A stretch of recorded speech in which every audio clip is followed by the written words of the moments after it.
নমস্কার বন্ধুরা, কেমন আছো তোমরা সবাই? আশা করছি সবাই ভালো আছো, সুস্থ আছো, আর আমরাও ভালো আছি। আমার আরও একটা নতুন ব্লগে তোমাদের অনেক অনেক স্বাগত জানাচ্ছি। তো এখন হচ্ছে বিকেলবেলায়, তো আমি ডিউটি থেকে এসে চান করে খেয়েও নিয়েছি। তো তারপর কয়েকটা বাসন ছিল, সেগুলো মেজে ঘষে ভালো করে পরিষ্কার করে নিচ্ছি। আর প্রতিদিন কিন্তু তোমাদের সঙ্গে সকাল থেকে ব্লগটা শেয়ার করি, তো আজকে ভাবলাম একটু বিকেল থেকেই শেয়ার করি, কারণ সকালে একটু ব্যস্তও ছিলাম। তো প্রতিদিন না সব সময় সুযোগও হয় না যে প্রতিদিন ব্লগ বানাই বা প্রতিদিনও এডিটিং করে তোমাদের সঙ্গে শেয়ার করা হয়ে ওঠে না, কারণ প্রচণ্ড পরিমাণে ব্যস্ত থাকি। জানো নিশ্চয়ই যে আমি একটা কাজে যাই, তো সেই কারণে না, তো বাড়ির কাজকর্ম শেষ করে তারপর ডিউটি, বাচ্চাও আছে, তারপর এই ভিডিও বানানোর পর এডিটিং করা, তো সব মিলিয়ে না অনেকটা ব্যস্ততার মধ্যে জীবন কাটে।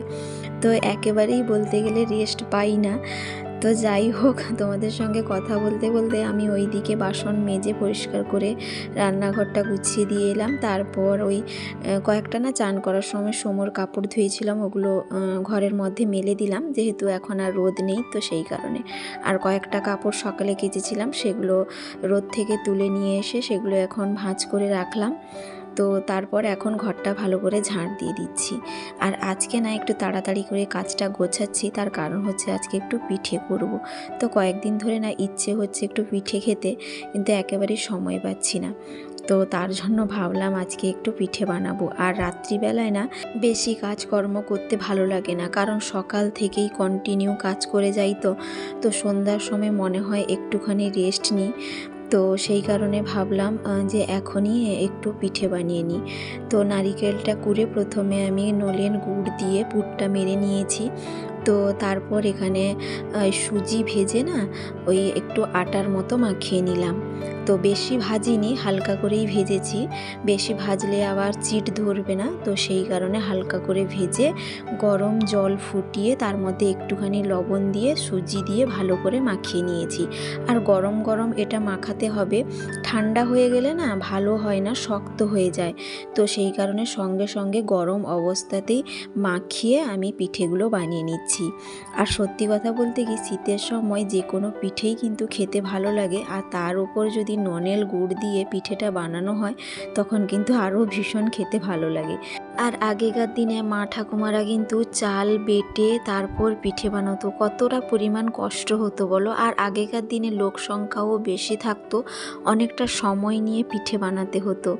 তো হ্যাঁ, সেই রকমও না, বাড়িতে অনেকজন থাকতো, মিলেমিশে সব কিছুই করতো। কিন্তু এখন লোক সংখ্যা যেরকম কমেও গেছে, একটু সুযোগ সুবিধাও বেড়েছে। তো আগে চাল দিয়ে হতো, এখন কিন্তু আমরা সুজি দিয়েই করে থাকি। তো এখন একটু সুবিধেও হয়েছে। আর সুজি দিয়ে করলে না বেশ নরম হয়, জানো তো। অনেকেই হয়তো জানো, অনেকের বাড়িতে হয়তো এই পিঠেটা হয়। তো আমি কিন্তু সুজি দিয়ে বানিয়ে থাকি, তো খেতে বেশ ভালোই লাগে।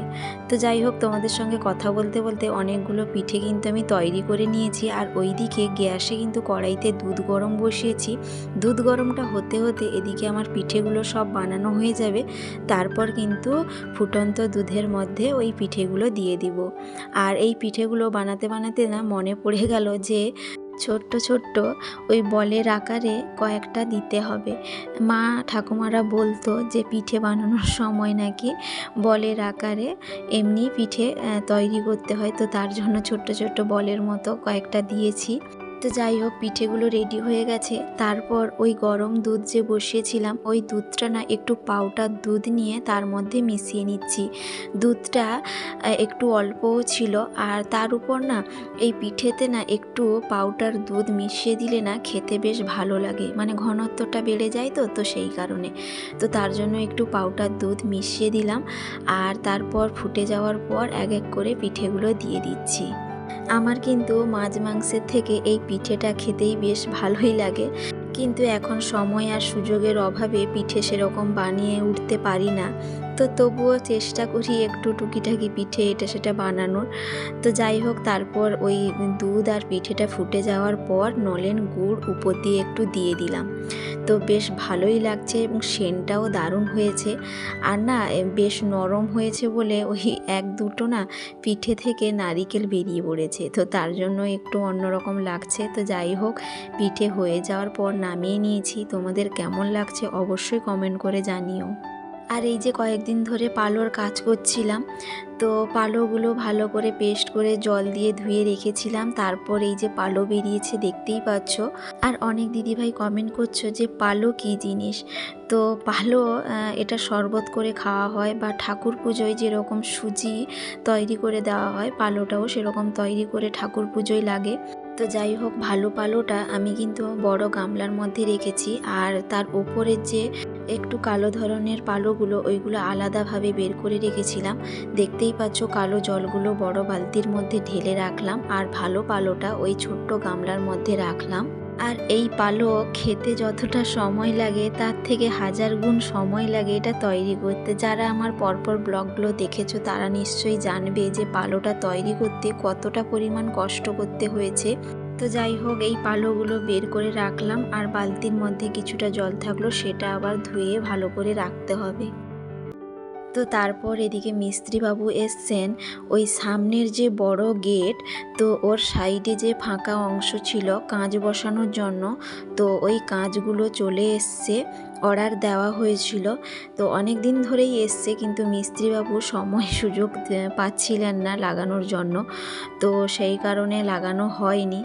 তো সাবধানে কয়েকদিন ধরে রাখতেও হয়েছিল, কারণ সমু বারবারই টেনে ফেলেছিল। তো যাই হোক, এখন মিস্ত্রিবাবুই এসছেন, তো এখন ভালো করে লাগিয়ে নিচ্ছেন। আর কি বলো তো, এইটা লাগানো ছিল না বলে ঘরে অনেক ক্ষতি হতো।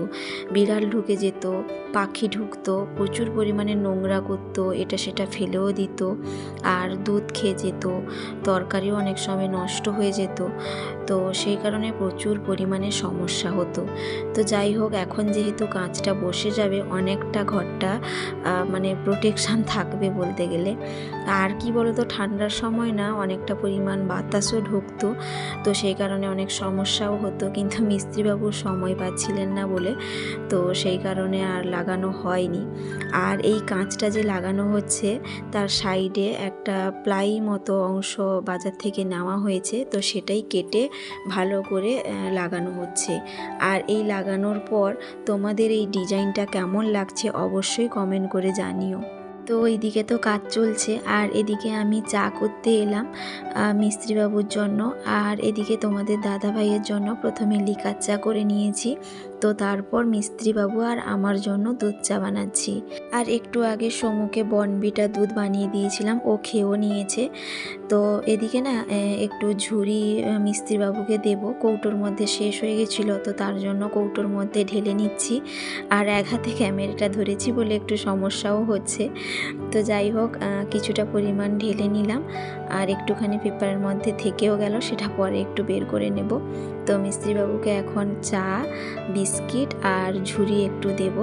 অনেকেই আমাকে কমেন্ট করে থাকো যে দিদিভাই তোমার বাড়িটা খুব সুন্দর। তো সত্যি কথা বলতে কি, সুন্দর ঠিকই, কিন্তু সুন্দরের পিছনে অনেকটা টাকাও গেছে। যেমন করে ভালো কিছু পেতে হলে ভালো কিছু দিতে হয়, সেটাও এই রকমই হয়েছে। আর এই বাড়িতে এখনও পর্যন্ত অনেক কিছু জিনিস লাগানোর বাকিও আছে, কারণ আমাদের অনেক ইচ্ছে আছে জানো তো। বাড়িটা এখনও পর্যন্ত সেভাবে মনের মতো সাজিয়ে উঠতে পারিনি, কারণ সামনে একটা সোফা রাখার ইচ্ছে আছে, সোফাটাও কিনতে পারিনি। তারপর কিচেনে চিমনি লাগানো হয়নি।